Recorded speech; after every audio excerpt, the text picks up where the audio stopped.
एक बार की बात है। सुंदरवन नाम के जंगल में एक शेर रहता था। वह उस जंगल का राजा था और उस जंगल में उसका एक दोस्त चीता भी था। एक दिन शेर ने चीते से कहा, मैं इस जंगल का राजा हूँ और सभी जानवर मुझसे डरते हैं। इस बात को सुनकर चीते ने कहा, वो सब तो ठीक है दोस्त, लेकिन जैसे ही आपके सामने हाथी आता है आप उसे देखकर घबरा जाते हो, क्योंकि वो आकार में बहुत बड़े होते हैं और आपसे डरते भी नहीं हैं। शेर को चीते की इस बात को सुनकर बहुत गुस्सा आया और उसने चीते से कहा, तुम्हारी हिम्मत कैसी हुई जंगल के राजा से इस तरह बात करने की? मैं तो आपसे मजाक कर रहा था, आपका दोस्त जो ठहरा। मुझे तुमसे कोई दोस्ती नहीं रखनी, जाओ यहाँ से।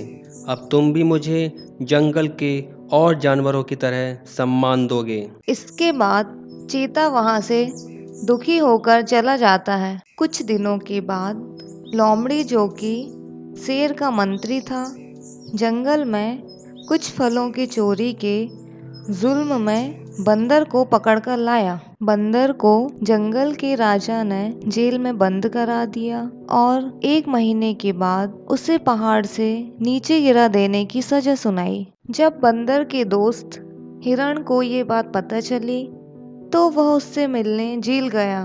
तब बंदर ने हिरण से कहा, दोस्त, मैं मरने से पहले एक बार अपने घर वालों से मिलना चाहता हूँ। इसके बाद हिरण जंगल के राजा शेर के पास गया और बोला, महाराज, एक बार बंदर को अपने परिवार से मिलने के लिए जाने दीजिए। यदि बंदर भाग गया तो? नहीं महाराज, ऐसा नहीं होगा। अगर मेरा दोस्त बंदर वापस नहीं आता है तब तक आप मुझे जेल में रख सकते हैं।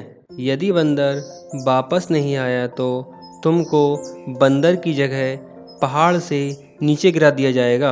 हिरण ने शेर की बात मान ली और उसको बंदर की जगह जेल में बंद कर दिया गया। बंदर को अपने घर वालों से मिलने के लिए छोड़ दिया गया। बहुत दिन हो गए लेकिन बंदर वापस नहीं आया। इसके बाद वह दिन भी आ गया जब बंदर को पहाड़ से नीचे गिराना था।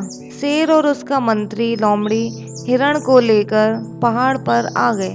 अब तुमको बंदर की जगह पहाड़ से नीचे गिराया जाएगा। ठीक है महाराज, मैं अब पहाड़ से गिरने के लिए तैयार हूँ। तभी बंदर भी वहां गया और बोला, मित्र, तुमको पहाड़ से गिरने की जरूरत नहीं है, मैं आ गया हूँ। अभी तक मेरे लिए जेल में बंद रहने के लिए तुम्हारा बहुत बहुत धन्यवाद। शेर उन दोनों की दोस्ती देखकर बहुत खुश हुआ और दोनों को सजा से मुक्त कर दिया तथा बंदर को आगे कभी चोरी न करने की चेतावनी भी दी।